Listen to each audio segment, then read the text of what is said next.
Welcome. It's the Thursday Night Throwdown. I'm your host, Nick. Got a good show for you tonight. Bringing back on someone who's been on with me a couple times. His name's Kevin Robbins, good Jet fan, and we're going to have him join us here shortly. But before we get into all that and welcoming all of you, you know what time it is. Much like when I'm coaching defense, it's time for the blitz. Good evening.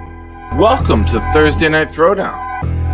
I'm your host, Nick. When the blitz comes, there's no one to block him.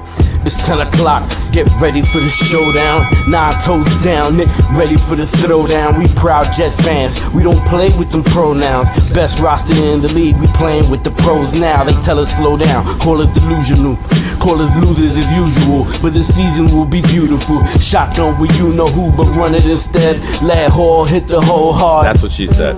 Ground and pound like it's 2010. The chat, we got many friends. Johnny wearing hats for super chat and watch him breathe again. Nick put the link so Bobby can call and speak again. Bonesy get the blunt, I got the weed and pens. We speaking green again. Jets news like it's CNN. A-Rod and Charles Gorman, it's like we seeing twins. Feeding tins, pounding on these bleeding fins. We 14 and 18 when they needing wins. They ain't seeing them. We run the ball and play defense. This is AFC hell where the teams repent. Ladies and gents, welcome to MetLife. This is Jet Life. We bleed green, this our best life. We just nice. Let's say what's up to everyone.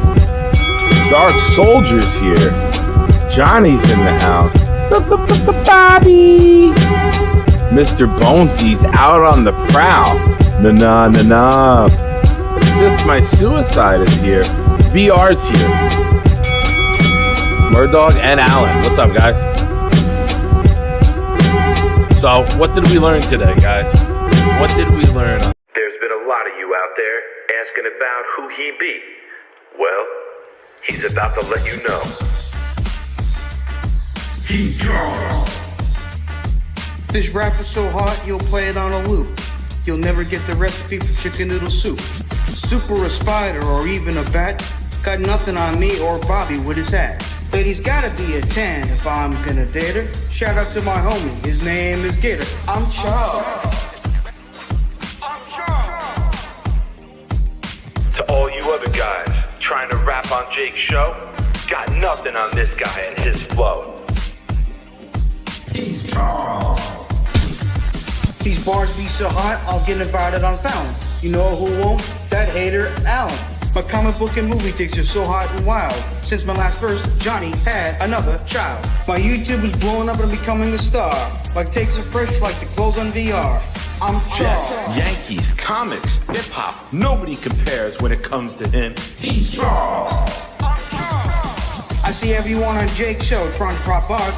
I'm the only one jumping over cars. Blowski calls the show and he's always really loud. Shout out to Nick, you know he'd be proud. I don't like Zach or his family, they're Mormon. First name Charles, last name Gorman. I'm Charles, motherfucker. You just witnessed the debut of a proud New York Jet fan and a Jake Asman production. Brought to you by the man, the myth, the legend himself. I'm Charles. Yes, he's Charles. And what we're going to do right now, if you haven't already, you're going to subscribe to the link that's pinned in the chat. That's Charles's channel.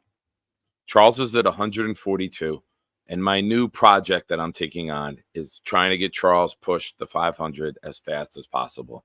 He deserves it, so let's give him a boost. We're going to keep that up there all night.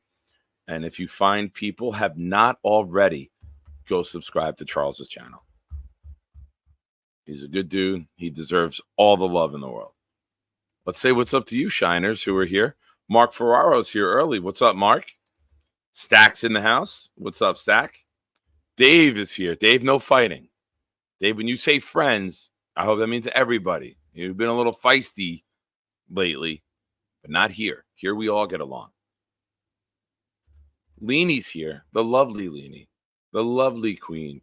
Hello, Leanie. Leanie, we are 1 month and 5 days away from hugging one another for an awkwardly long period of time and I don't know which one of us is going to hold on to this hug longer. Just know I'm practicing. I'm practicing. Ladies and gentlemen, the greatest note taker in all the land and the northern land in North America. America in the north, Canada, whatever. I like to give him some silliness to play with. Not that silliness. Blitz, great work as always with the rap, brother. Appreciate it. Greg Ralla. And Blitz, I don't know if you've picked up on this. Every show I'm starting now, that song plays. People were like, it's Sunday. I don't care. Or we're on a winning streak. I did it on the Thursday night before the Titan game. We won. So now every show gets it until we lose. I'm that superstitious. Wild Wave is here. Hello, good sir. Welcome. Welcome. Nathan, what's going on? What's good with the Nick Grand Junction Jets? So excited to play the Broncos. My dad and my sister died. Her Bronco fans. Oh, I'm sorry to hear that, Nathan. I'm sorry to hear that. Well, I hope our team drops a big W. And my father passed, and my father, we were both Jets fans, but he was a Met fan, and I'm a Yankee fan. And we had endless trash talk until the day he passed, to the point that I was even trying to put a Yankee hat in his casket to get the final word in. And my mother threatened my life in the funeral home. So I couldn't. But it's always fun to have that family rivalry. And I hope that you have a big smile on your face Sunday and a little warmth in your heart, and it brings you back to better days with your family, my friend. Sean McAteer's here. What's up, Sean? Who else we got? Richard Todd. Who he be? He Charles. He's Charles. Tom Ace. Sorry, Tom. Charles was going to end at like 9:10. And I was like, no. Stay on. And I flew into my Discord, and Clancy, Weed, Addison, Sarah were all hanging out. And I was like, get out of here. I'm like, Charles is on. Everyone get over there. And everyone went over to Charles' show. See, I'm not always an asshole. I just play one on the internet. Don't let it out of the bag, but I'm actually a nice guy. As you could see by the link pinned in the chat is Charles's channel. And I want everyone tonight to go over there and subscribe to Charles's channel if you haven't already. He's at 142. Let's give him a nice big boost. That's what she said. And let's get him over 150 at least, right? We could do that. We could get Charles up there. So please, if you have a moment, I'm okay if you leave the show. Charles is still going. Go subscribe to his channel, and then show him some love, like his stream, and then come back on over. We'll be here for a bit. We'll be here for a while. Jay is here. What's up, Jay? Addison. Hi, Addison. You are awesome. Shout out to Bobby. Oh, Leanie. It's going to be cringeworthy for anyone watching how long we hug one another, sweetheart. You're going to need like the jaws of life to pry us apart. Hi, Carly. Welcome. Hey, yo. Oh, I'm getting my voice back. That's good. When I start to do voices, the voice is back. Twisted, what's going on? Adirondack Fly Guy is here. Phenom is here. What's up, Phenom? The phenomenal one. Snowball, my man. Modine, troll in the house. Troll alert. Let's see. Catching up. Speed round. Anyone else? And Sarah's here. Good evening, ladies and gentlemen. How are we fine people today? I'm waiting for the except you, Nick. I'm waiting for that at the end. But thank you for joining. So tonight, we're going to preview the game Sunday. Okay? I got a good friend of mine coming on. He's popped on a couple times here with me in the past. We usually get on maybe about once in the off season, once in season, and we're going to talk some New York Jets with him. You ready? You good? All right. Ladies and gentlemen, without further ado, my friend, let's welcome Kevin Robbins. What's up, man? How you doing, sir? Nick Shine. I saw you with all your followers, all your popularity, and all over Twitter, man. You can't go anywhere without seeing you. It's almost like, we're almost as lucky as your kids and your mom. I have no life. Jets are my life. I don't do anything. It's a good but hustle, Jets. man. You're doing great. I'm really happy for you. I'm glad the show's doing so well. I'm glad people are following you online. Glad the YouTube channel is going well, man. I always want success for everyone. So thank you, brother. Congratulations on everything. Thank you, sir. I appreciate that very much. Very kind of you. So we talk all the time on Facebook, Messenger. We're always discussing it. Let's throw it out there for everyone else, and everyone give Kevin a warm welcome in the chat.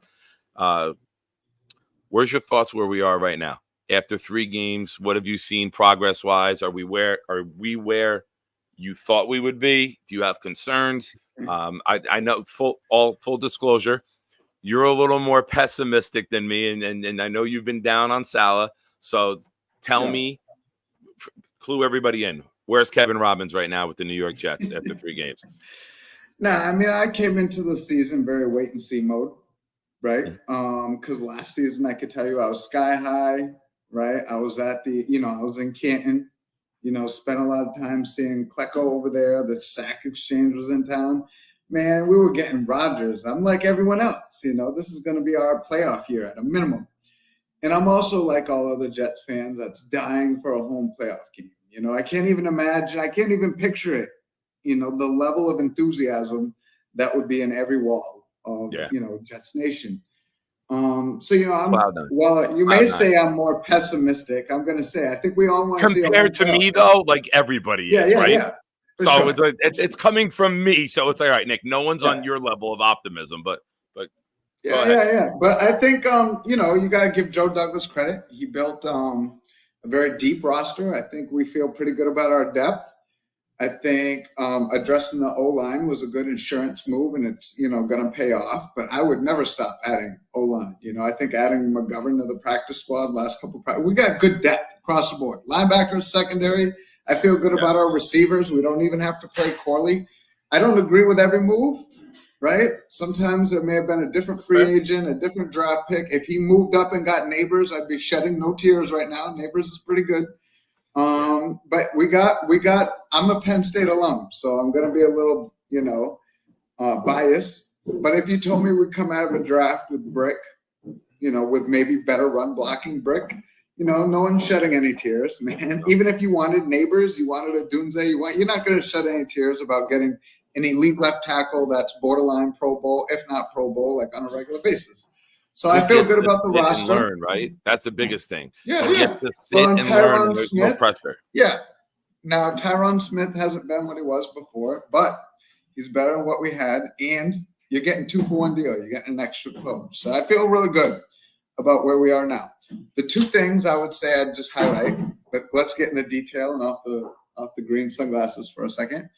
You thought you'd come out the season. We didn't have a lot of changes in the defense, including coordinator. These are guys who have played together, know each other, know how to talk, right? These are guys that, other than Kinlaw, no major changes really. Clark even went through all last camp, right? Even though he got hurt, he has talked to Adams. They've been in classrooms together. So we've had some breakdowns that you just don't expect from a seasoned group of players. And the O-line and the offense, as we expected with Aaron Rodgers, can hide some warts, right? They can hide some warts. Yeah. And what you're going to see is very good complementary football, especially if Zerline ever makes a kick. Some good, like if the defense is playing a little bad, the offense picks them up. The offense stalls out a couple times. Defense keeps us in the game. And we haven't seen Aaron Rodgers really click with the receivers yet. He's worked in the running backs really well. Timing's not quite there outside of Lazard. That will only get better with more games played. Wilson will get going. They just haven't figured out how to break the double coverage yet, other than Conklin and Lazard. They'll get, and Mike Williams and him are just getting on the same page. Yeah. A guy who Mike hasn't Williams had a getting camp. what do we call it? The pitch count or whatever removed, Yeah. and they announced this week Yeah. he's going to start playing Well, more. and with a 10-day That'll break, open up I Garrett, mean, right? Because now you got Lazard on one side playing. Mike starts to get to Lazard's level. Whoever thought we'd be saying those words after last year? right? And now, what are you going to do? You put Garrett in the slot. You run him out. You run those guys upfield. You bring Conklin underneath. Brees in the flat. Yeah. Pick Brees your poison. Allen And in Rodgers the will beat you. backfield together. Yeah. Are setting up a nice little run coming up where I think they can build some momentum. Yeah. Like, this is where I always say you don't want to be hot at the beginning of the season, right? You don't want to be playing your best football in September. Anytime you ever watch any of the dynasties or any of the Super Bowl runs, you break the season up into quarters and you work on things and you get better at things. The secondary will get better. Offensive line will continue to gel. Linebackers are already in full gear. Pass rush is going to come together. I mean, the Jets are well positioned to make a strong run if our health lets us. Yeah, I've said numerous times, we're built to win any type of game. If we got to run the ball 40 times a game with these two backs, we can do it. If we got to throw the ball 40 times with this quarterback, we can do it. If we got to play a defensive battle, we can do it. If we got to flip the field with special teams, we can do it. We have no holes in any of our units, right? We can do whatever it takes to win that game. Not every game's the same. One game might take 42 rushes. The next game might take 17 rushes because we got to spread them out and attack. Give me your thoughts on how your impressions of Rodgers spreading them out and attacking. He did in the San Francisco game, went right down the field, 5 passes, touchdown. Did it in Tennessee.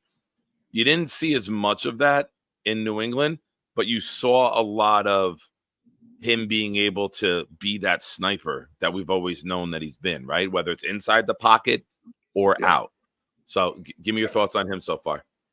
So as a Jets fan, if you're being honest with yourself, it's the best ball placement you've seen since Pennington, right? And some people would say better than Pennington. I'm just going to say I haven't seen anyone close. Pennington he just threw darts to spots, and the guys ended up being there.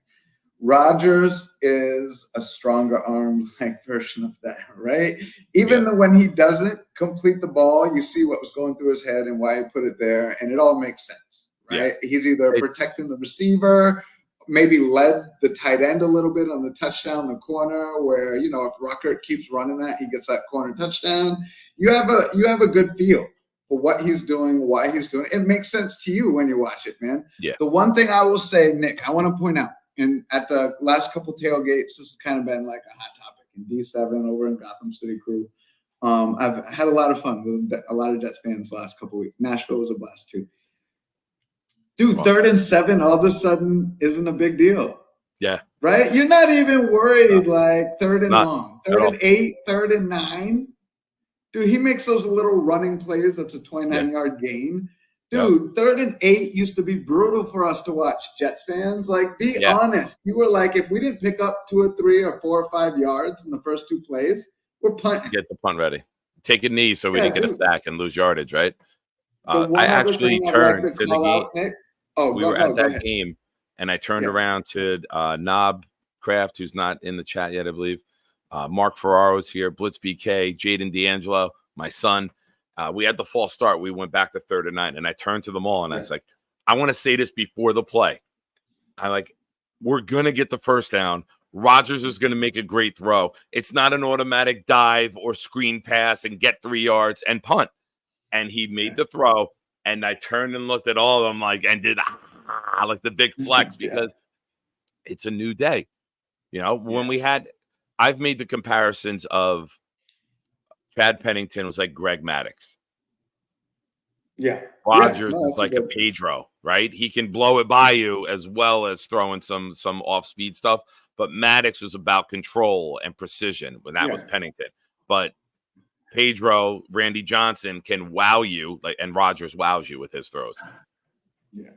No, I mean, when you see it live, when you see it live and you're at a game, I mean, and even on TV, right? I mean, it's great. The one other thing I'd like to call out, we haven't seen it enough, but you've seen the flashes, right? Dude, how cool is it to have a jump ball receiver, like, again, a 50-50 ball player, where, like Braylon Edwards, like Brandon Marshall, where, you know, he's covered, but the quarterback just sees one-on-one and puts it in a spot. Man, Yeah. Mike Williams, it just feels like it's been a long time since we had one of those guys. And I really think when he puts his game together, I mean, Rodgers is going to be scoring points, right? We're going to be 31-34, and good luck getting that on our defense. Yeah. I got Sunday 30-6. I think it's another week we don't give up a touchdown. And I can't see Bo Nix driving up and down this field. Like, I don't think it's close. Like, I think we're going to fucking roll them. I don't think they have a chance. I think this home crowd, a 1 o'clock game, that's as much as we like to think it gets really rowdy at night, your 1 o'clock Sunday is your longtime fans, the guys who've been there, the ones who commute, like the tailgate with us. Guys take the Winnebago down from Albany. The Long Islanders are there. It's all of your really diehard fans at a 1 o'clock game. And I just think Denver has no idea what's on the tracks and what's coming through. And I think they are just going to get blown out. I can't see Denver competing with us. I really can't. I can't find a facet of the game where I look at Denver and saying they're going to exploit us or we can't exploit them. And I think it's going to be ugly, and I think it's going to be really enjoyable for the fans because we deserve this. Yeah, I think a couple things I would say. And for, again, the diehard Jet fans who have seen the stadium experience since we got Rodgers, you can tell that they took a lot of pages out of the hot concerts right now. Some of the pros of the Taylor Swifts and Beyoncés and stuff going on tour is they have really enhanced so we were at Nashville for the home opener, and, you know, it's a country and rock, like, whatever. And I will tell you, and there's a lot of Jets fans that went to both games. The Jets stadium experience, guys, is a thing. Tailgates are a lot of fun. You meet a lot of cool people with different backgrounds from all over everywhere, some locals, some that travel, like me when I come to the games. And there's an energy that I would say literally since last year, it died a little bit, but it's back this year. There's a level of excitement. The stadium rocks. It's loud, and everything they do just gets you, like, pumped, right? Whether it's the first downs, the banging, the clapping, it's experience. I would tell the fans who think that they only want to watch it at home, and I enjoy watching a game at home with a beer and a pizza as much as anybody, but go to one. Because I agree with you. Denver, I would say 31-9. I would agree. 2 or 3 field goals, like, maybe, right? 27-9, 31-9. They could play some defense, but they got some guys out. I honestly think the Jets are a matchup nightmare. Rodgers is getting the ball out in 2.44 with 2 stud running backs, 1 solid tight end for sure, 2 or 3 receivers that can make plays. Yeah. Right? We can do a lot of things, man. I think the Jets are going to give them a hard time. And if he gets the timing going with the receivers, the Jets are a tough matchup. The Jets are going to be tough for everybody. Yeah. And I like this little run of games that we had, right? Now, my take, and, my good friend Jake Asman, I was on his show before the schedule came out. And I said I wanted the 49ers in the first game. And he kind of, like, flamed me for it. Like, why would you want that the first game? You want that later in the year. And I said, because giving Shanahan months to plan for us will exploit us. And then we can fix it and go on a run. Yeah. What happened? We got the 49ers first. Shanahan exploited. Now, just to go back to that game briefly, I thought the game plan was shit. There was time and time again, there was 2 defensive tackles down. Will and JJ were standing in the wide 9. Of course, you're going to run it up the middle. You got 5 on 2, which then allowed their offensive linemen to get our linebackers, and that's why you kept gashing us up the middle for 7, 8, 9 yards. Later in the game, they went to 4 hands down in the grass. There's a pitch up top to Mason. Mosley meets him in the hole. No gain. Like, where the hell was that the entire game? I don't think we were outmanned. I think we were out-schemed. I think they were afraid of the swing passes out to the flat fast to Debo. So I thought they put the ends out wide to try to counter that if they did go wide. But Shanahan was like, okay, we'll just take what you're giving us, and you're giving us easy yards up the middle. But I don't think we're that bad in the run. I think the game plan was shit. And then We just couldn't get them off the field. But I don't think you're going to see that with Denver. I don't think they have the capability or the coaching, because I think Peyton might be the most overrated guy ever. You're like Belichick without Brady. You're shit without Breeze. Yeah, I'm not sold on any, like, if Belichick comes back when Gruden was here, when Peyton was here. I mean, the game passes you by eventually. They don't want to admit it. Sit They out want to that prove long. it. You can't sit out that long, right? Definitely not as long as they did. But I even think Belichick, I mean, what did he really do offensively afterwards? And he's going to bring back his old buddies when he comes back out of retirement and stuff. So, but let's shift back to what you said. The hell with Belichick. About what? But, no, San Francisco, to me, going back to that game, you know, Shanahan's practiced against Salah like 3 or 4 years, man. Yeah.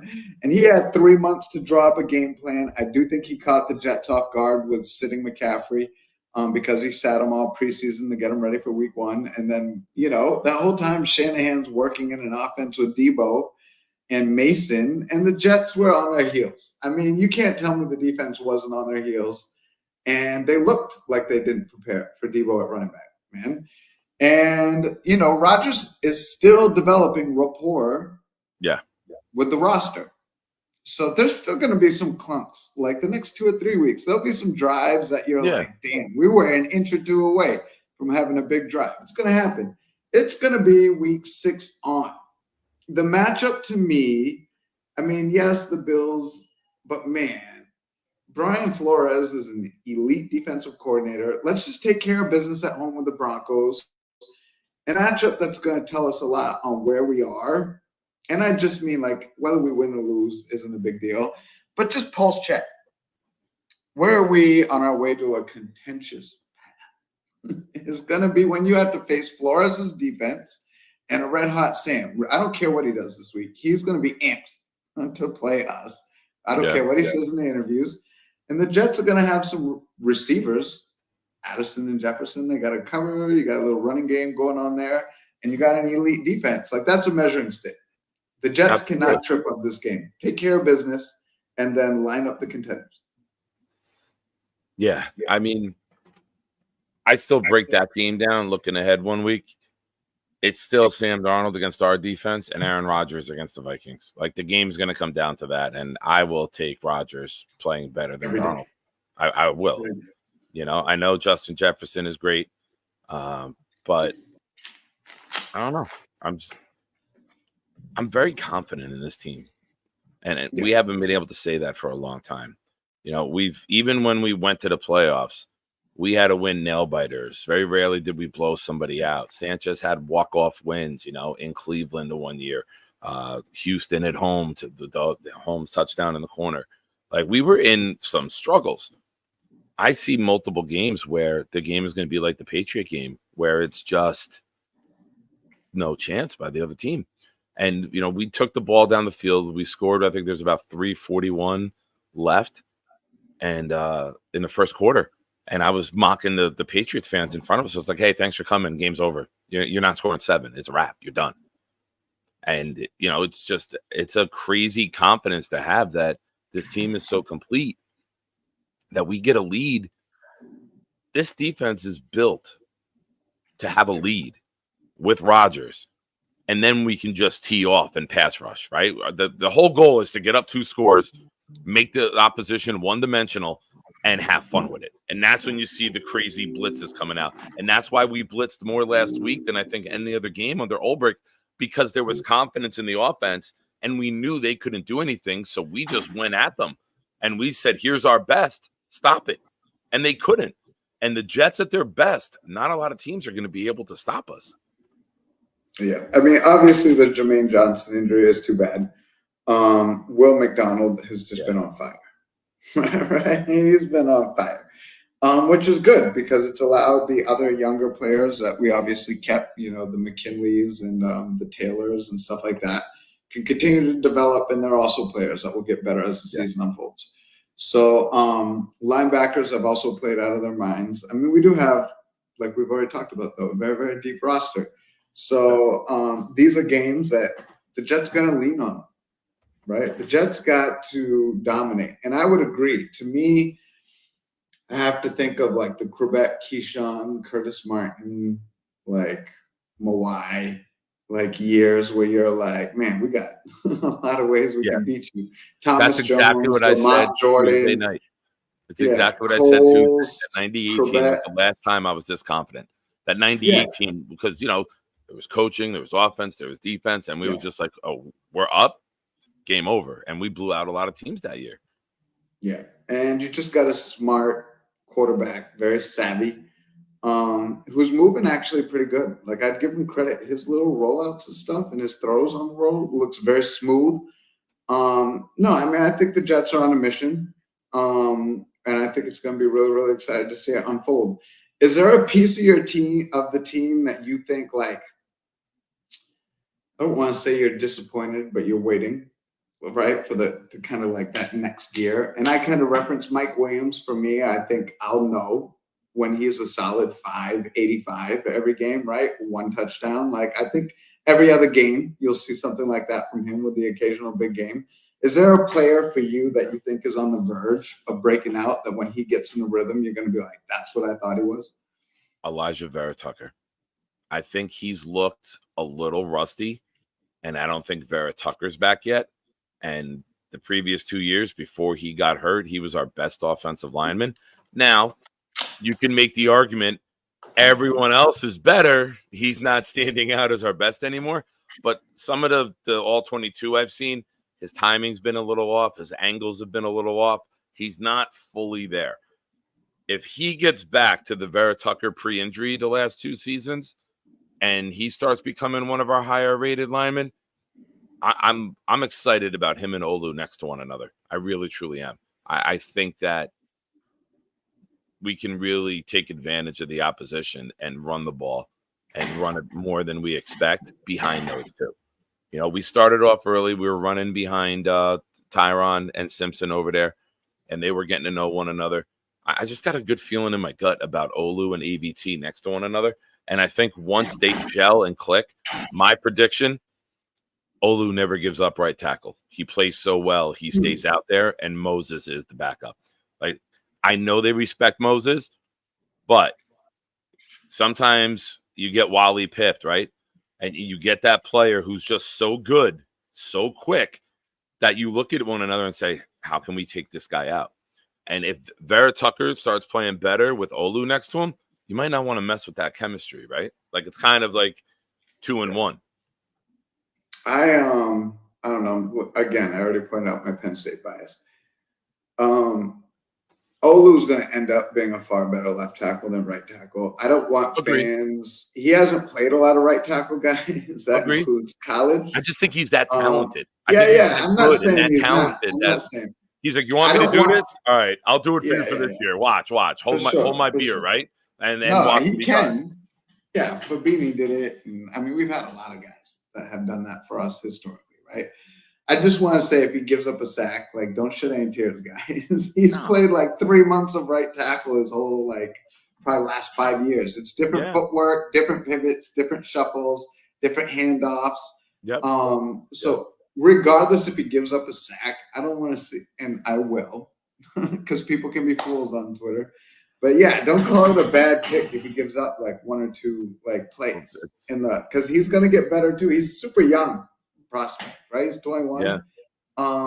He's young, big, and super athletic. Like, training him from an athletic standpoint, if you ever watch him and Tyron do drills back to back, his footwork, athleticism, shuffles is almost as good. It's not Tyron, because Tyron looks like a robot, like just going through things like a machine. Yeah.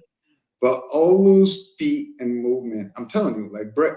And maybe you're right that he holds it down, but when you put his movement on the left side, guys, I mean, you're going to have like a lockdown, like left tackle. He's a special player. He is one that I think will get better also. Like by week 8, we're going to be like really excited about what we have. Yeah. And, you know, we heard a couple years ago, Becton had a knee thing. It was 2 to 4 weeks, and it was the entire season. So Moses being 2 to 4 weeks, not going IR, 300, 6'6", 300-something pound guys don't heal the quickest, right? So if he's playing well enough, you don't have to rush him back. And let's be real, there's going to come a point where he's probably going to have to go swing over to left tackle and maybe cover a week or two for Tyron if he gets some, nagging injuries, or maybe a little more. But I like the kid out there. I love him next to AVT. I got so excited the other day, like seeing those two next to one another. And I looked at Nikki and I was like, that's the future, like the Jets line. Tittman, Olu, AVT. That's our future. These are guys that are going to be stars for offensive linemen for a long time to come. And I'm very happy that we have all three of them. All right, I got another tough question for you. You ready? Shoot. What are you going to do with Sherwood, man? He's playing out of his mind. His coverage in our defenses is elite. Yeah. Like Pro Bowl caliber, old school Deion Buchanan, kind of like can play linebacker, can blitz, can cover, he can do it all. I mean, how do you put that back on the bench? And Mosley's run D is better. He stuffs a hole as good as anyone, takes on blockers as good as anyone in the league. But Sherwood gives you speed, explosiveness, blitz, and coverage. Listen, we look faster as a defensive unit with Sherwood out there over Mosley. Mosley's been around a long time. I can't lose Sherwood. Sherwood and Quincy next to one another could be just like the 49ers linebackers, right? Yeah. They are that fast together. They are that good. I can't let him go. Yeah. Are you going to put him on the bench when Mosley is healthy? And I think you start to transition Mosley a little bit and say, hey, we don't need you to play 100% of the snaps anymore. You're coming off the toe injury. We're going to put in speed pack. You know how they have the turbo pass rusher group? We're going to put in a turbo linebacker group now where you come out. And I think Mosley's a good enough, savvy enough, self-aware veteran to know this kid's making some plays that maybe I can't do anymore. 3rd and longs, let's have him out there. Rundowns are short, let's have Mosley in there. And I think maybe you use the injury as a way to start to implement that until Mosley's back to 100%. But then maybe you say, hey, we don't need you to be full go anymore. It's the old Bill Belichick thing, right? Not that we praise Bill Belichick on this channel, but it's always good to be ahead of the curve before the decline, right? You don't want to ride Mosley out the rest of the year. Somebody swoops in, gives Sherwood a huge contract, you lose them, and then next year Mosley hits that wall, proverbial wall, and can't move anymore. It happens to everyone. Father Time is undefeated. I like Sherwood, man. I would definitely. We knocked up Carter. I'm waiting for you to comment. I'm not saying anything. I'm waiting for you to comment. No, I mean, to me, the Jets are in a tough spot because they already renegotiated Mosley's deal and pushed a huge cap number the next year. But the Jets got $100 million. It's like 98 or something like that. So can they do it? Yeah, man. I get the deal done. Even if you have to sit on Mosley an extra year, like you do it. And you have matchups coming up, like the Pittsburgh Steelers, right? Where it's like, oh, I'm going to swap it out. And this is the week that Mosley plays 60 and Sherwood plays 40. This week it's the opposite. One plays 40, one plays 60. Yeah. Quincy never comes off the field. It's a passing league. There's going to be matchups where you just need 2 fast linebackers, right? You want to play Baltimore. You want to have some guys chasing down Lamar. But you also want to match up with Derrick Henry. So you're kind of rotating, playing the guessing game. You're going to have to beat some good teams. The AFC is stacked, right? Yeah. I mean, the AFC is stacked. You're going to either have to face, our bad teams that we're going to have to play somehow has Joe Burrow and stuff, So I think you got Cook in the division too now, right? So, no, I think you're going to have to pay 2 middle linebackers. I think you keep him. Homegrown talent. Somehow he's one of the better players in that draft class, and I think you lock him up. I think you lock him up. Yeah. You set up so his big money as the first year that Mosley's deal ends, right? You make it low cap hits front end. It might be bigger cap hits on the back end. And maybe you guarantee him a little more. You give some incentives on percentage of plays or tackles. You give him a number that's obtainable. And tell them the more you play, the more you get paid. and then down the road, If you can get him for Quincy money or anywhere near, like the Quincy deal's a steal, right? You literally got him right before he made the Pro Bowl and right before he was all pro. You got the deal done. Probably saved $8 million a year on that number, right? So you take how good that deal worked out and you find a way to get that over to Sherwood and you keep your 2 young linebackers, right? I think Jets got to get that done. You know, not that we have all night to talk about the future, but the bigger decisions are going to be at running back, man. I think we got 3 dudes that can play. If we had to play Isaiah Davis a week, I would lose no sleep, man. I think our running backs are a stack too. No, it's an exciting time to be a Jets very fan. impressive. The pipeline has finally been built, right? Yeah. You know, it's amazing that they found 3 undrafted guys to make this roster, considering how deep and talented this roster is.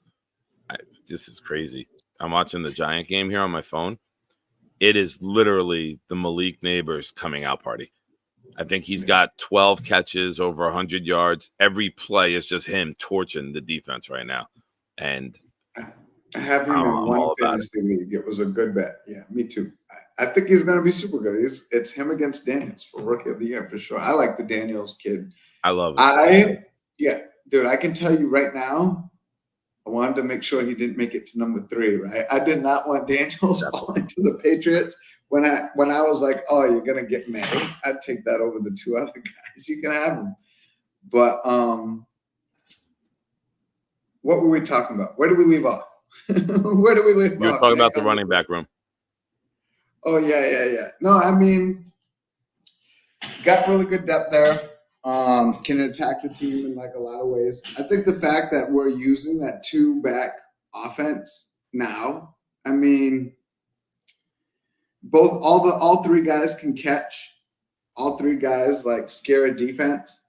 I'm telling you, man, they're gonna open it up. They're gonna be able to click. But you have a team like Denver this week, it's gonna be a good matchup.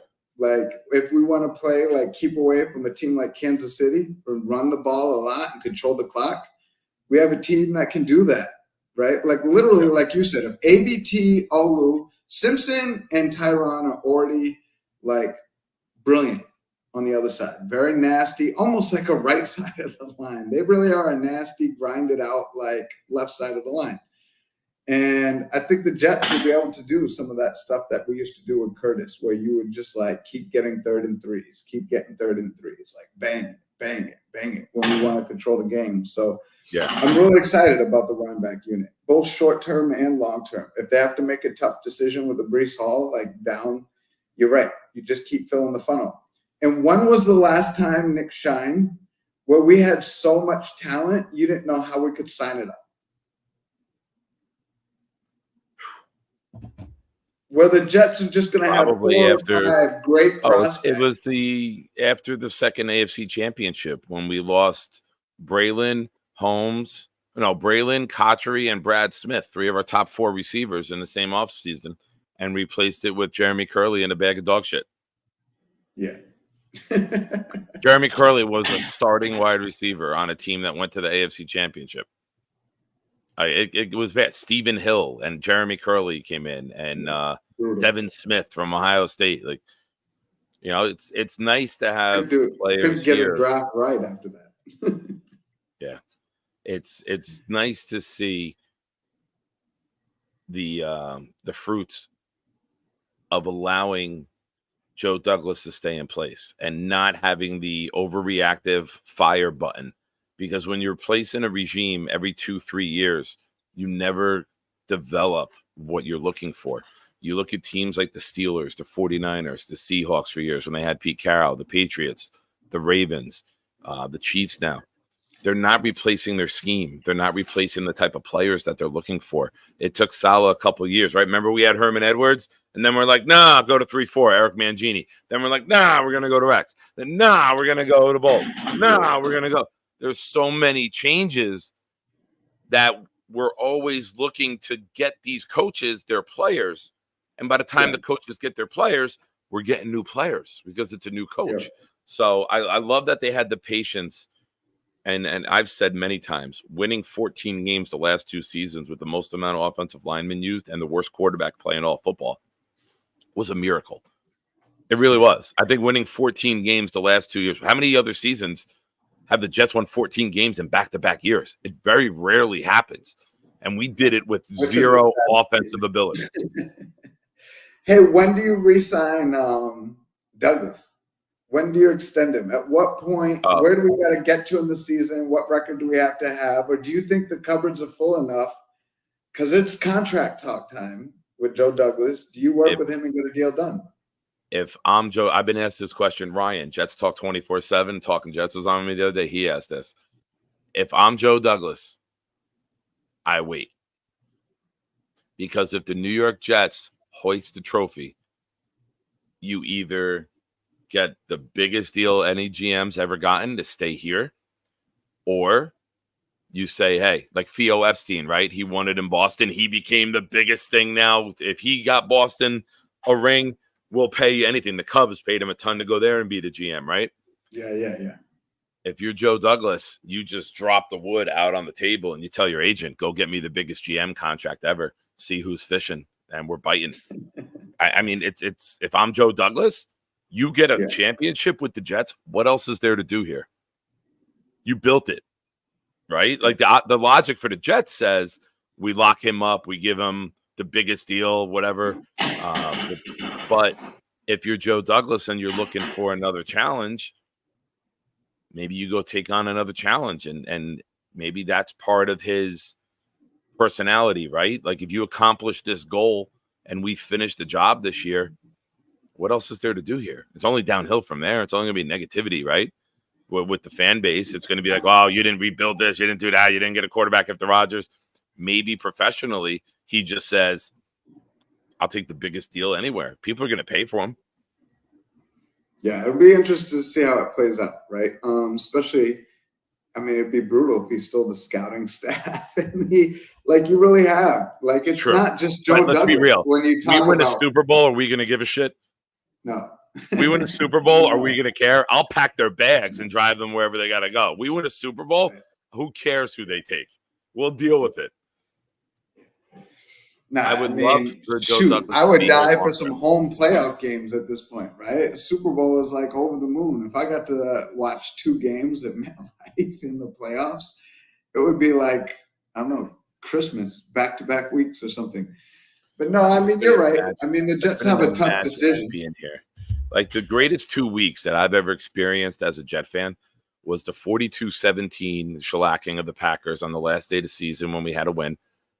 Yep. And then beating the Colts 41-0 the following week. It was incredible. It was. Did you go to the 41-0 game? I was both. Yeah, I was both. Yeah, and I had season tickets back then. It was wild. It was like people were floating on air. Like you saw anyone out in the Jets hat. You know, you were at the store. You saw it. People were just like, I can't believe this is happening. Hugging strangers in stores at Walgreens or Food Town. Like it was nuts. Yes, people in the chat know I love Shop Right Now, but back then it was a food town with where I lived. But like, it's, you know, you were saying before about being at the home game, right? It's not just a game anymore. It's not going because I bought these fucking tickets, I can't get rid of them. It's an event. Look at it around me. It's an event. It's not just a game. It's one of those things that as this team starts to win big games. Where were you when? We all remember where we were with Gibson with the walk-off. We all remember where we were when Rodgers went down. There's going to be so many more positive where were you wins. And I keep saying we deserve this. If the team is as good as this fan base is, we'll never lose another game, bro. Like this fan base deserves this shit. The hell that we've been through, the humiliation, the laughter, the being pointed at. Ha, you're a Jet fan. Ha, you're all losers. We deserve it, man. We deserve to go on an epic run instead of creating epic runs for other teams. Yeah. No, I mean, you couldn't have said it better, right? I mean, the chants that are going on, the first down, the defense, how loud the stadium gets. I mean, I couldn't agree more. It is so much more than sitting at the game. Because I can tell you at the Nashville home opener, it was like a regular game, right? Like, I'm not saying that we're quite college atmosphere at MetLife, but man, when the offense and defense was rocking I could tell you the Jets chants were honestly both games, but Jets chants are from the parking lot right through your ticket scan, nonstop in the hallways. I mean, there's a lot of energy, a lot of positive things going on around the Jets, and Quincy keeps delivering the big air punches, and the whole stadium explodes. It literally is, right? I do want to say this. Experience. I do want to say this. I am going to do a little pat myself on the back, because after the Tennessee game that night, I was on air on Sunday Shenanigans here with VR. And I said, after Jermaine ruptured the Achilles, anyone who gets a sack should be doing the JJ smash. And they heard me. The chat will testify. I said it that night. And as the coach in me, I'm like, one of your guys goes down, you pay homage to him. And you do it, whether it's the first time you get a sack and then you go back to your own thing, or you ride it out the rest of the year with how beloved JJ is. But you got to pay him some homage, and you got to do it. Yeah, and it was great that Clemens from that same drop, and I've been hard on Clemens. He has not given me what I wanted, but he's been fighting. He's a hardworking guy, and he got that first big sack, right? A fellow from that draft class, and I was happy for both of them, to be honest, right? I mean, Clemens is trying to replace Franklin Myers out there, go inside, go outside, hold the edge in the run game. And for him to get that sack, and answer the critics like Kevin Robbins, I'm sure I'm here, man. There's a reason I'm in the game. So, I mean, good for him. That had to be a great experience for him. And I saw, just like you said, Jermaine posted it on Twitter when it happened.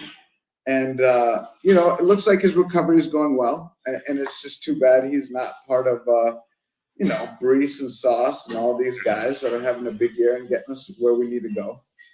One more guy I expect to have a big next couple games. Quinnen is going to get into his run. Yeah. It is about, I would say, 1.5, 2 sacks over the next 2 weeks. I think you can feel, for those that watched San Francisco, then saw Nashville, then saw this week, and he started a little slow last year too, to be fair.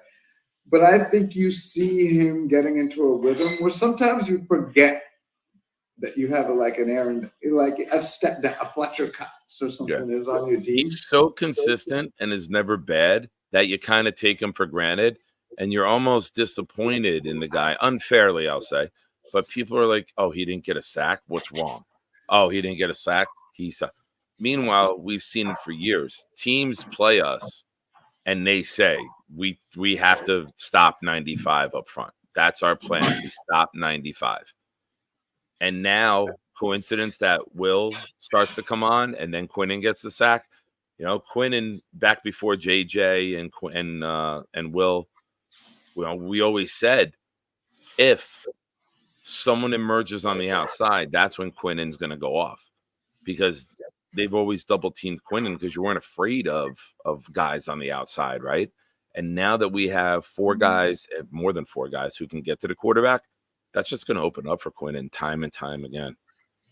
Aaron Judge plans to party hard. Bleacher Report alert. The captain may take a few days off after the Yankees clinch the AL East. Sorry, I'm watching the Giant Cowboy game on my phone, and the Bleacher Report, Yankees news, is popping in right now. I have 2 big questions for you, Nick Shine. Go ahead. What do you got? Who do you want to win this damn Dallas? I hate both fan bases so bad, man. Giants. Yeah. Because I know the Giants aren't going to go anywhere this year, but the Cowboys being 1-3 will be the greatest thing for social media. This is our year. We give Dak the big money, and then you lose to this team on the road. I think that's fun. If the Cowboys win, they're 2-2. It's like, all right, we got back, right? But, I mean, Daniel Jones is going to get the ball here with a chance to go win the game, right? Yeah, 4-down territory. You go 4 down here. What do you got to lose if you're the Giants, right? You're a young You play to win the game. I hate to be cliche, but you just drive right down the field. It's 4 downs. You try to get a few on first down. And as you saw, I don't know if you're watching it, the last drive, they fed Neighbors every single play. But it's all underneath stuff. You eventually got to take a shot to keep them honest because their linebackers and safeties are creeping up to stop them. All right. Next big question, man, as we come up on our hour. Dude, where do you stand on the whole Reddick situation? I'm sure you've had to answer this question 150 times. Your whole audience knows, I'm sure, how you feel. But this is going to be the first time I've heard you spit it out. So I look forward to hearing it.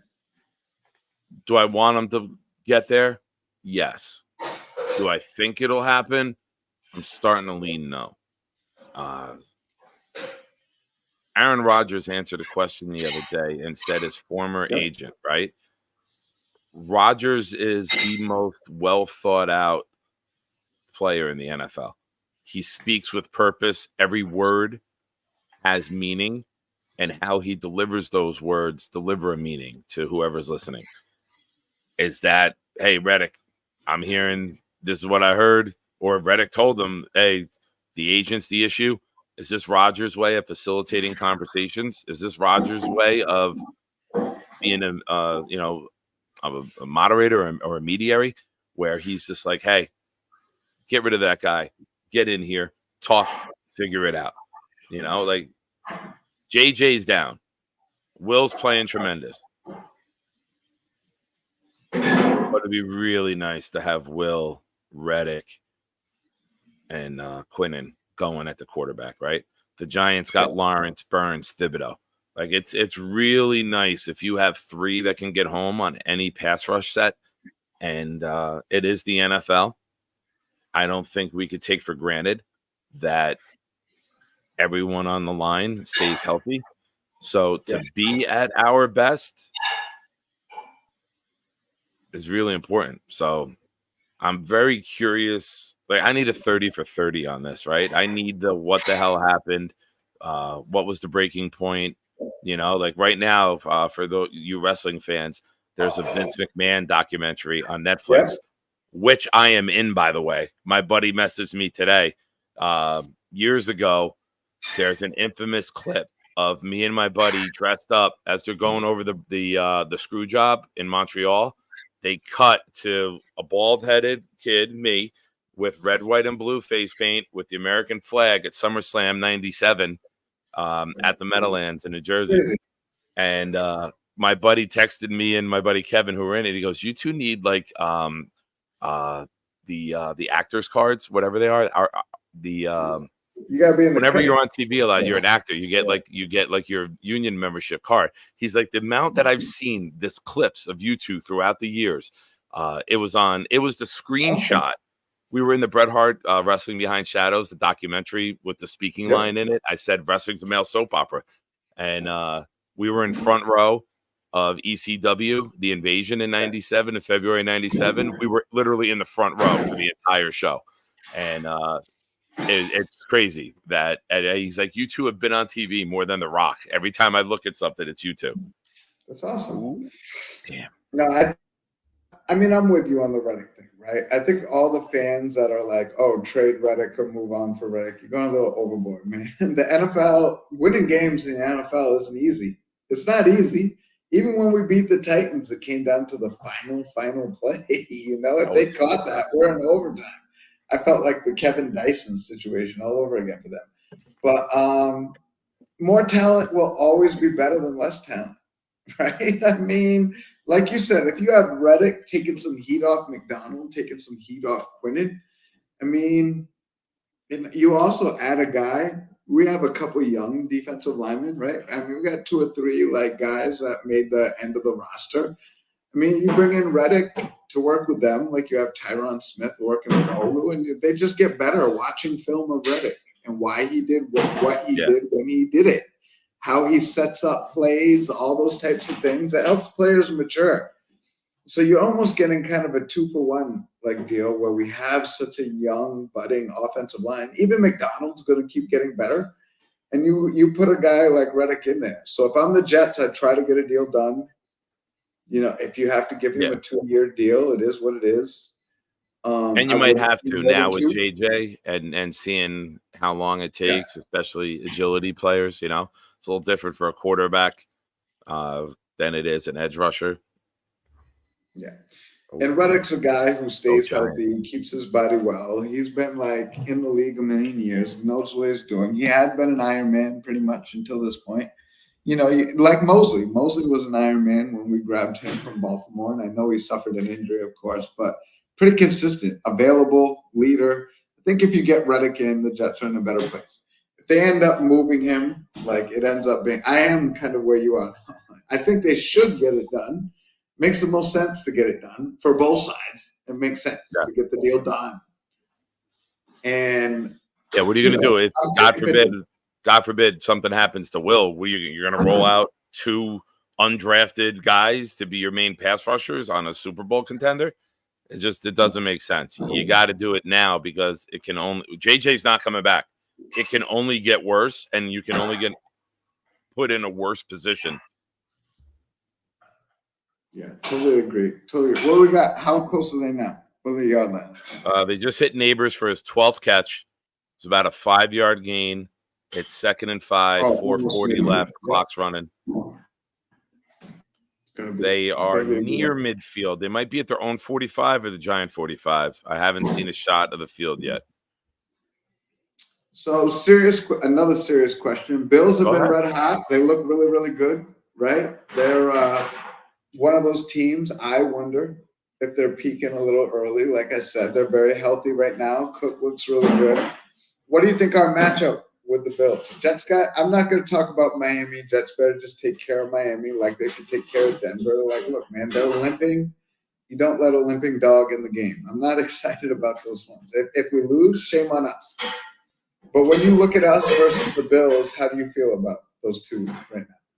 Make Josh Allen throw from the pocket as much as possible. That's been the recipe the last 2 years, right? That's why Zach Wilson's 2-1 in his last 3 games as a starter. The defense has been able to keep Josh Allen in the pocket. Yes, it did help having Jermaine Johnson chasing him down here and there. But I think that's the key, right? You want Allen in the pocket. You want Allen making decisions and being that dumb guy that he can be and trying to be a home run hitter and making mistakes downfield. You don't want him out of the pocket on the run.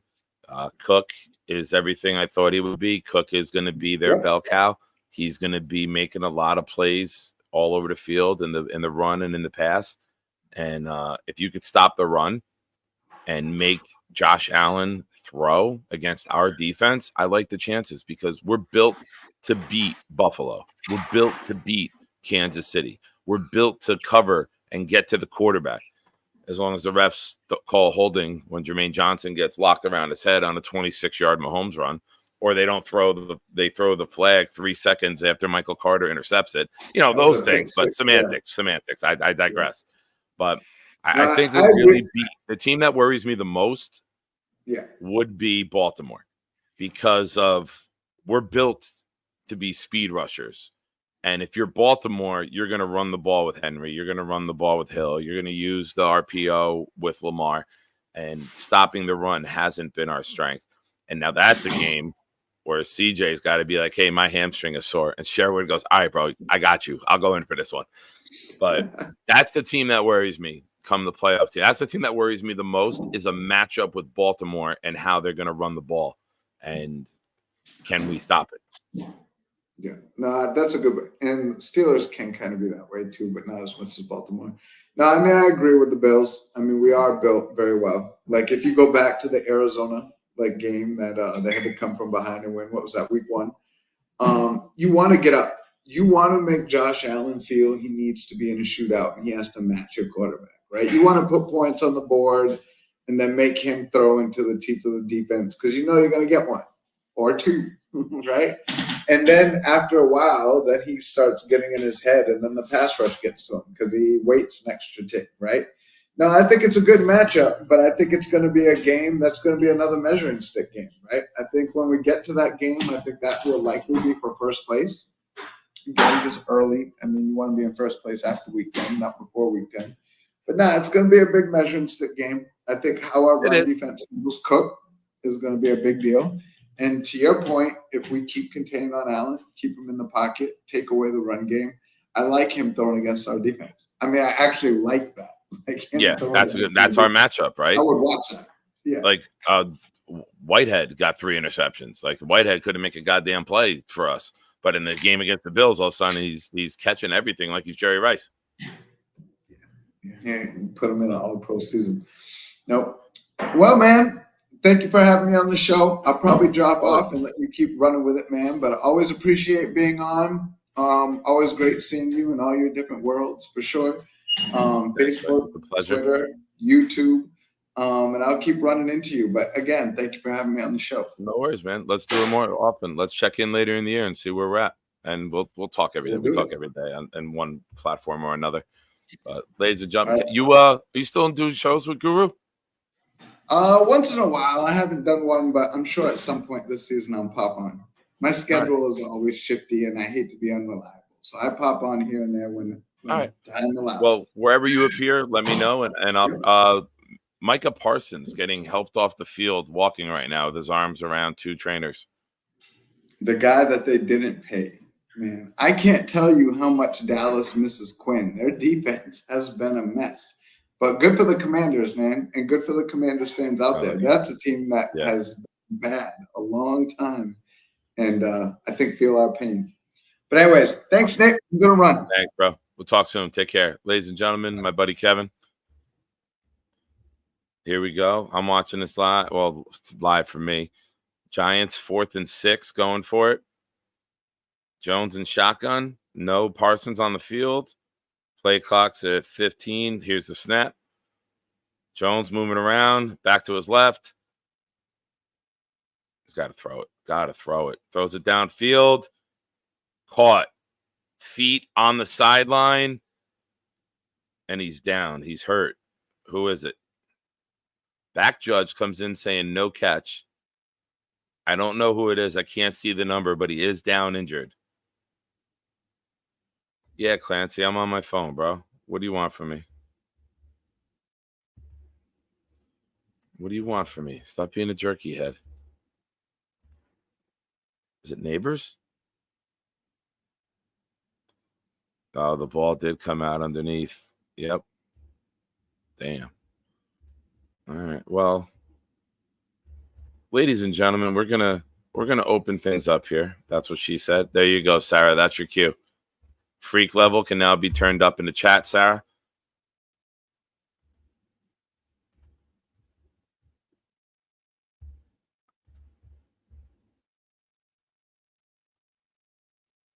He is down too. That's a shame, man. He's had a freaking amazing night. You know what's cool though? CD Lamb over there checking on Neighbors. I do like that. Micah Parsons being carted off with his shoe off his left foot. Uh-oh. Did MetLife take another accolades? High ankle sprain.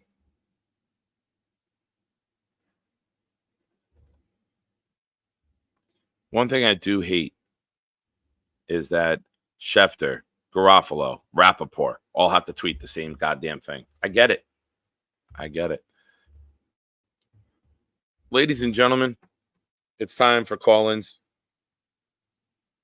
I do want to say we are 3 memberships away from our next emoji.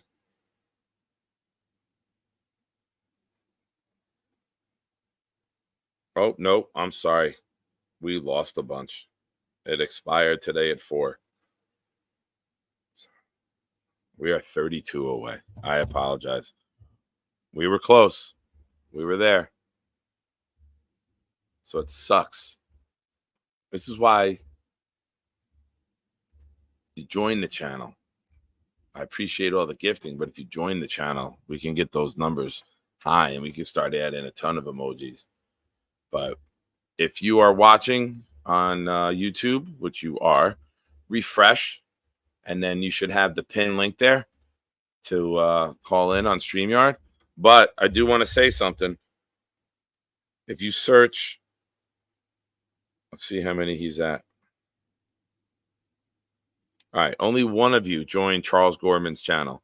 I need you to search Charles Gorman, Gorman. Let's get Charles a couple more subs, and then we'll open it up to call-ins. I am going to use the facility. What night is it? Good evening. Welcome to Thursday Night Throwdown. I'm your host, Nick. When the blitz comes, there's no one to block him. It's 10 o'clock, get ready for the showdown. 9 toes down, Nick, ready for the throwdown. We proud Jets fans, we don't play with them pronouns. Best roster in the league, we playing with the pros now. They tell us slow down, call us delusional, call us losers as usual. But this season will be beautiful. Shotgun with you know who, but run it instead. Lad Hall hit the hole hard. That's what she said. Ground and pound like it's 2010. The chat, we got many friends. Johnny wearing hats for super chat and watch him breathe again. Nick put the link so Bobby can call and speak again. Bonesy did the blunt, I got the weed and pens. We speaking green again. Jets news like it's CNN. A-Rod and Charles Gorman, it's like we seeing twins. Feeding tins, pounding on these bleeding fins. We 14 and 18 when they needing wins. They ain't seeing them. We run the ball and play defense. This is AFC hell where the teams repent. Ladies and gents, welcome to MetLife. This is Jet Life. We bleed green, this our best life. We just nice. Let's say what's up to everyone. Dark Soldier's here. Johnny's in the house. Bobby. Mr. Bonesy's out on the prowl. Na. Assist My Suicide is here. VR's here. Murdog and Alan. What's up, guys? So, what did we learn today, guys? What did we learn on this show?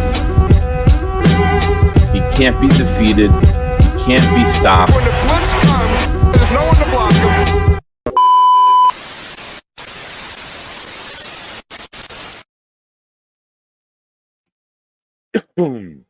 Excuse me. Really, nobody's calling in? Everybody always wants call-ins? Wow. I do like this Giants defensive front. I'm not going to lie. Giants could get the ball back. Without Neighbors, it's going to be very, very difficult.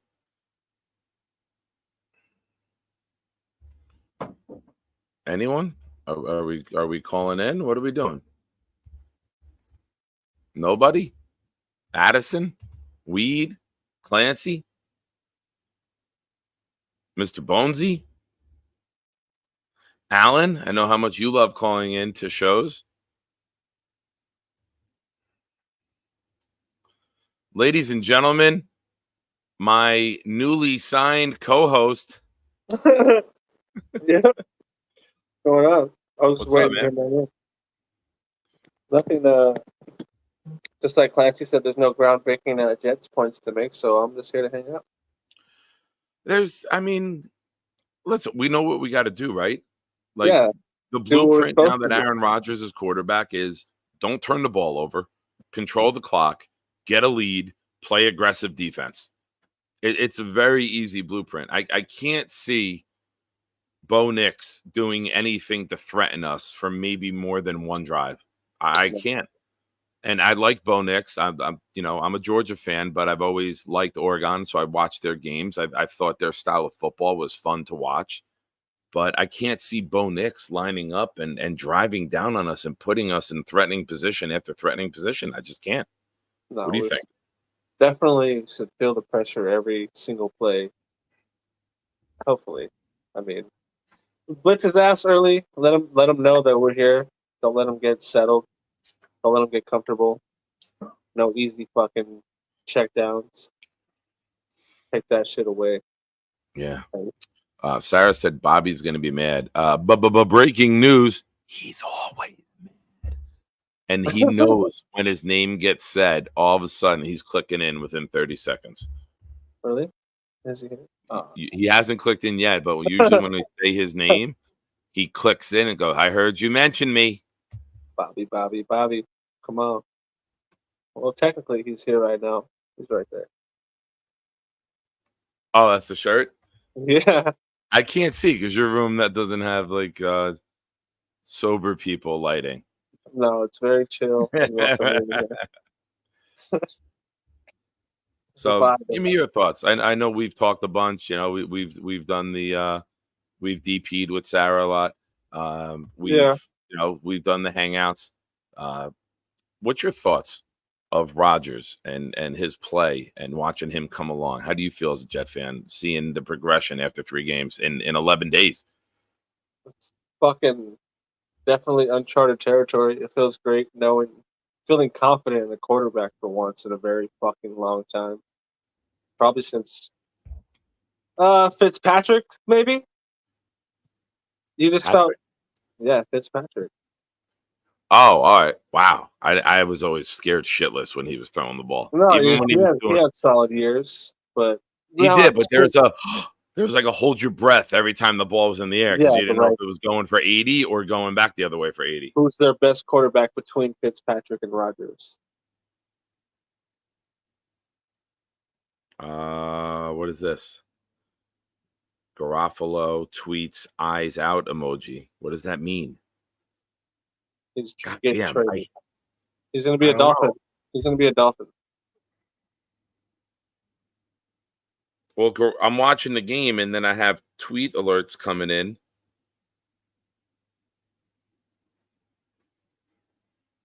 Oh, Aubrey missed a field goal. Oh, shit. There's 28 seconds left. Giants have it at the 41, 59 yards away. Clancy, don't ruin it. Clancy ruins everything.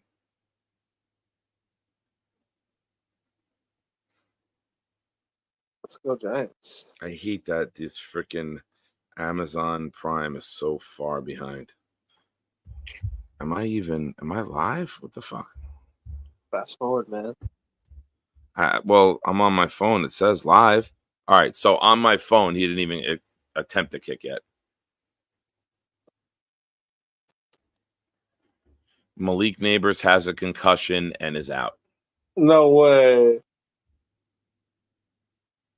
They're saying something big happened.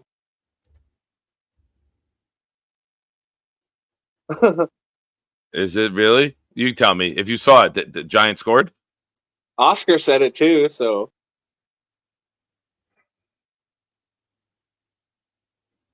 Connor Hughes says, well, Daniel Jones, can erase the arm strength?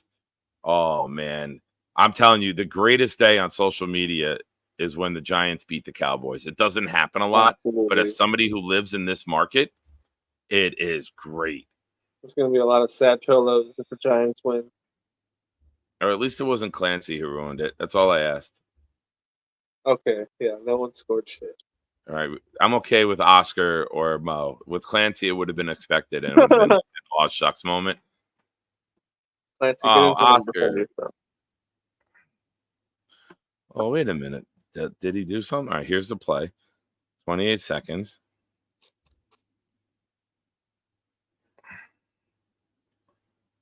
Oh, shit. All right, he overthrew that one. Was there a fucking score or what? Don't look at the chat. Don't look at the chat. So they all collectively decided to be dickheads simultaneously? I expect nothing less from this chat. Okay. Nick is 4 plays behind. I'm literally like I was watching I was eating dinner before when I got in and I was talking to Nikki and I don't know what to tell you on the cell phone. I'm not on Amazon Prime. I'm on the NFL mobile app. So there's a further delay than there is with Prime. Yeah. Game over. Well, damn, that's crazy. You guys are all assholes. Yes, Sarah, I do. Because there's nothing better with that little look over the shoulder. Asking me, how the hell did you get in here?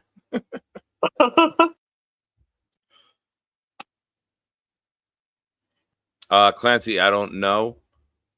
I used to work for Optimum, and a buddy of mine who still works there created an Optimum ID for me. And I just go to like Fox Sports and log in to the Optimum TV with the cable provider. So any channel that I want to watch, I can with that. Let me ask a question now for everyone in the chat. Let's hear it. Does this mean the Giants are okay? Or does this mean the Cowboys are that fucking bad? This is not an impressive win. This is game 4. You have no run game still. You only scored 20 points. If Neighbors is in this final drive, it probably goes a little differently. Yeah, wildly. They both suck, but I mean, I think the Giants are better. They just played down to the level of their competition tonight. But the Cowboys would be there in the end. I don't know, man. Have you seen their schedule? I'm going to read you their opponents, right? They got beat bad by the Saints. They were dominated until the fourth quarter by the Ravens. I was looking at it earlier. Next week, they're at the Steelers. That's not easy. Mm-hmm. Then they're home for the Lions. Then they're at the 49ers after a bye week. At the 49ers. At the Falcons. Versus the Eagles.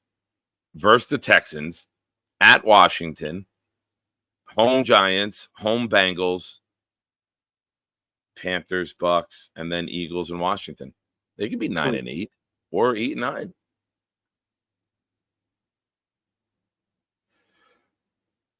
They're another team that needs to make a move. They need another weapon to line up beside. They need a run back. They need a run game. They don't have a run game.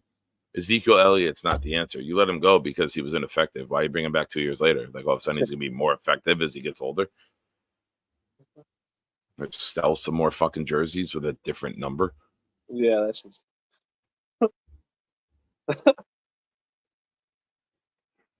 He was violently mediocre on the Patriots.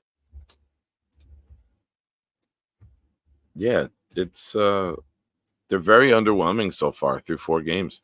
Now 4 games is, I think, a good enough time to get a read on a team, right? I'm not saying they can't go put up 35 points week after week after week and do it, but it's tough to be one-dimensional in the NFL for 4 quarters. If there's no threat of the run, you don't have to sell out to stop the run, and now you're using more guys in coverage to take away Ferguson, Lamb, Cooks.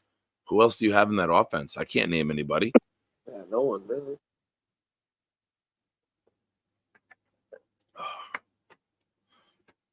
But 11:22. I think I'm going to let the DP get kicked off early tonight if nobody else wants to call in. I got to pick up Jeremy from the airport at 8 o'clock. He's coming to town for the weekend. Nice. Spread some chaos in the city. Yeah, the Talking Jets, Green Bean, and those guys are doing their outing. If anyone is around Saturday, me and the boy will be heading up to Pioneers. It's on the 29th Street in New York. It's only a couple blocks away from Madison Square Garden, Penn Station. Green Bean, Matt O'Leary, Ryan will be there. Jeremy, Jake will be there. Nice. I don't know if Carly is still here. Carly, are you going Saturday? If you're still here in the chat, but it'll be a good outing. And then leave there. And boy is a Alabama fan, and I'm a Georgia fan. So Oh, shit. do some heavy shit talking back and forth in that game. Like it would be ugly. Like now he's at an age where like he'll get up in my face and shit, and we'll break out into like a wrestling match. Yeah. It'll be fun. But all right, man. Thank you for you can hang on. You can hang out for a minute if you want. Let's get what did we learn? I know it's one of those rare shows where we stayed on the rails. It didn't go off the rails. So I don't know how much. Steven, boo to you, sir. Boo to you.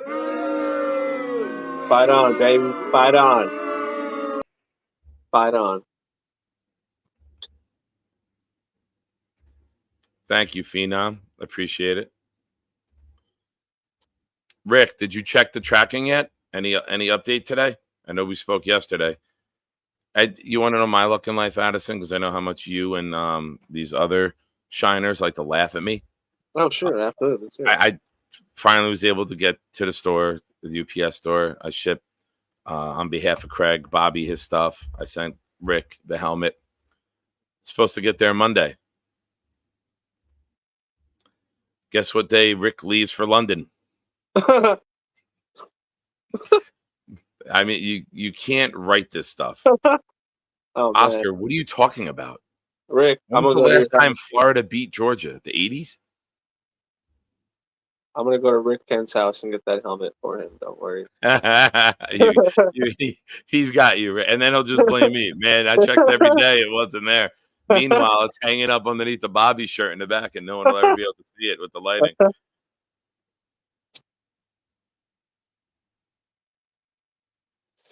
I'll protect that helmet for you, Rick. Oh, Rick's leaving Sunday. He said he'd have a neighbor. Even worse. Look out for it. Yeah. Yeah, his neighbor. Sarah, if you want, we can live stream you riding a bull. Shit, Metro, you better hurry up. I live closer.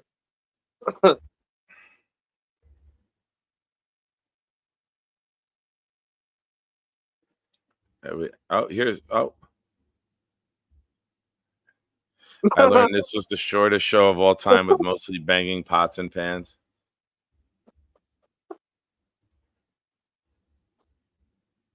Fact.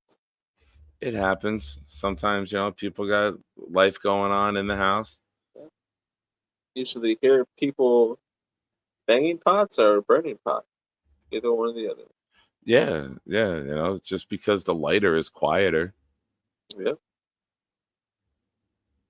Your lighter lights until it gets too light to light, you know that? Rick said my neighbor will tell me that a guy in a Carly McNugget shirt took it. Right here, hanging up. Roper. I said raper. Roper's expressions when he looked at the camera. How the hell is Alan talking about Three's Company? What the fuck did I miss? Obviously, I missed. John Ritter died? I don't know. Carly McNugs.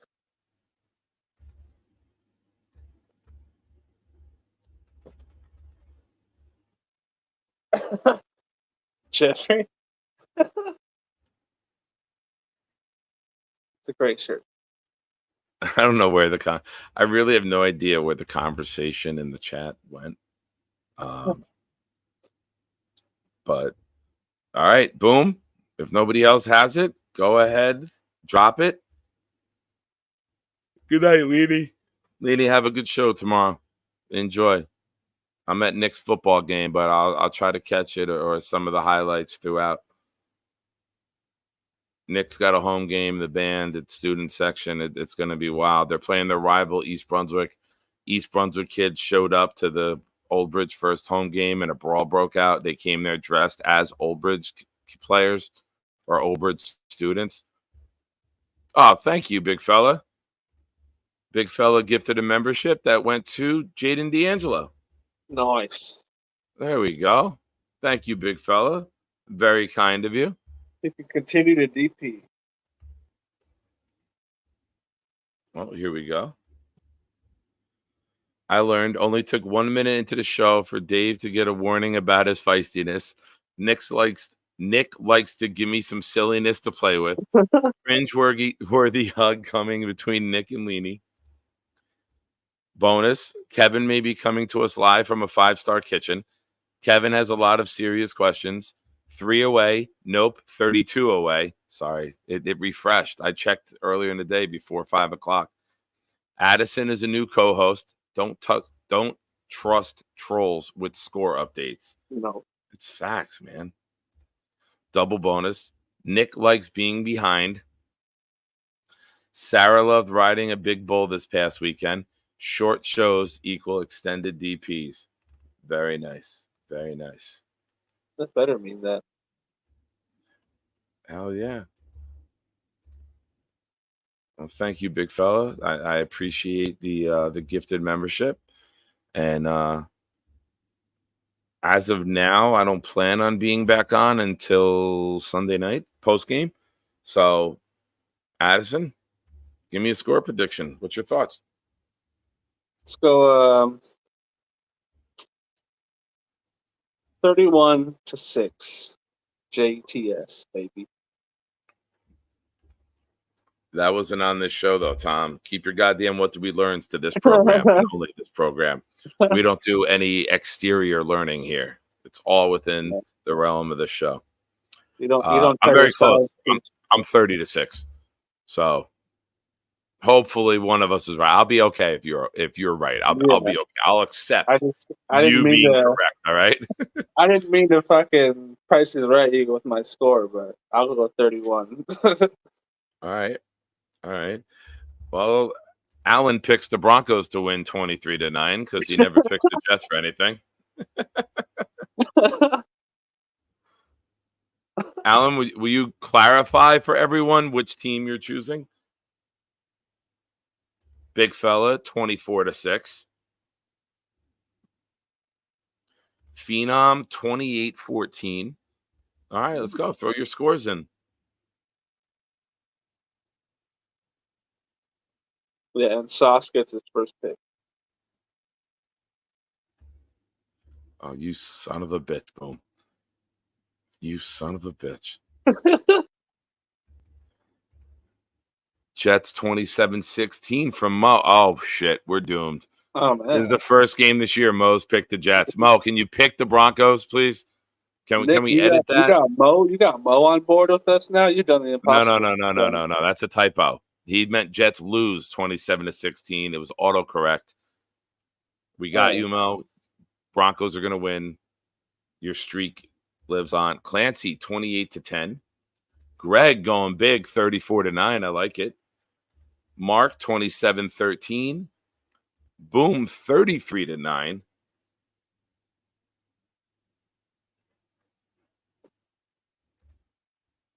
I saw that Cowherd picked Tennessee to win the college championship, so now I know we are fucked. Oh, man. 3-game losing streak coming in, man. Sorry, big fella.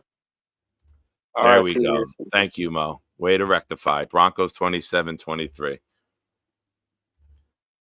Damn you, Crossfire. All right, you made it. Jaden 27-15.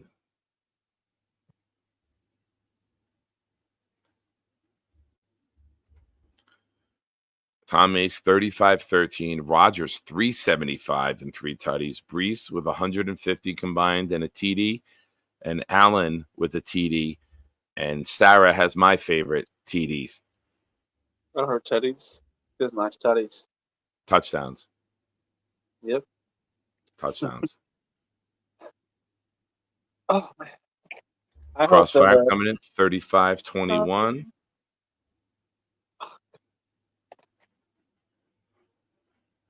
2-0 Padres. Fuck. How many games are you ahead of them? Did they 2? win last night? Their magic number is 2. They've clinched the spot in the playoffs, but they need. They're 3 games up on the Padres right now. If they win tonight, they clinch the division. Okay. Yeah, the Padres and the Dodgers are in. The Brewers are in. The Phillies are in. Now the D-backs and the Mets probably are next for the National League.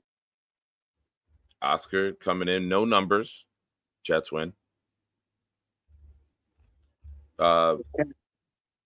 Hey, Hennessy, what's up, buddy? Before we sign off, Hennessy's got a score. 31-13, Jets country. Let's fly, baby. I like it. 31. I like it. He's on Club 31 with me. Let's go. More importantly, or just as importantly as the Jets winning, can we all agree? Let's go, Ravens. That'd be great. Sunday night football, Ravens, Derrick Henry put a beating on the Bills. Oh, yeah. He's on my fantasy squad. Let's go. That's the ultimate Sunday. The ultimate Sunday is Jets with a blowout win, Ravens and Derrick Henry put a kick-ass, door-stomping, Mack truck rolling downhill beatdown on the Bills. I want the Bills to question themselves after that game. I want the Bills to fucking yo, what happened? What just went on? If they can go in there and punch the Bills in the mouth like they did the Cowboys, that'd be great. Where is that game? Is that in Baltimore? Because the Bills just played home. NFL. It is at the Ravens. And they're favored, the Ravens, by 2.5. Oh, yeah. See? 3-0, 1-2. 21-12 from Jeffrey. All right, Addison. Thank you. Ladies and gentlemen, the host, no co-host, the host of the DP, and the one who brutalizes Sarah the most, the infamous Addison. Thank you, sir. You know where to find me in the DP. Thank you, Nick. Yes, sir. Who will be there with him? What gentleman shall join him? All right, ladies and gentlemen. There you go. That's our game preview. Run the ball. Control the clock. Don't make any turnovers. Take away the run. Put them in 3rd and long situations. Send this pass rush. Hit the quarterback. Make Bo Nix hate his life. Make him run for his life. Get some turnovers. That's the one thing we're missing. We did get 2 against Tennessee, both by Eccles, and then we had the Clark fumble last week. We need one of those vintage 3 turnover games from the defense. Score one, give us a short field, punch it in, get an early lead, and just tee off. Sorry, I read Big Fella's comment, co-host, as I said tee off. I do want to say, before Rick Kent leaves, Rick, have a great trip. Safe travels to you. I hope you have an awesome time in London, and try to pop in here whenever even though it'll be probably 4 or 5 in the morning. You might have to do a little Denmark Andy time to adjust, but I hope you have a great time. I hope the Jets bring back a W, and you'll have to come on and tell me all about it when you do get back. So, ladies and gentlemen, that wraps it up. We're entering week 4. Jets are 2-1. AFC game. Got to win AFC games. Got to win the AFC games. You never know when a tiebreaker is going to come in for AFC record. It's a game the Jets should win. And as Aaron Rodgers said, we have to get past the point of winning, and we got to look at games that we should dominate in. And this is a game the New York Jets should dominate. This should be a very big, lively crowd, 1:00 game. It was the most requested game for the group outings on with the Jets ticket office. So if you haven't already, please like the stream, share it, comment on it afterwards, and as always, be loud, be proud. New York Jets fans, 3-1 coming in. I gave you my word. Adirondack Fly Guy with a 31-10. I like it. Go Jets. See you guys Sunday night. Hopefully I have a voice. We have a very tough game against Somerville on Sunday. We're going to do our best to get a win. We're 3-1 right now. Jets will be in 3-1 after Sunday. Maybe we'll be 4-1. Talk soon. Good night. God bless America. God bless Jets fans. God bless the DP.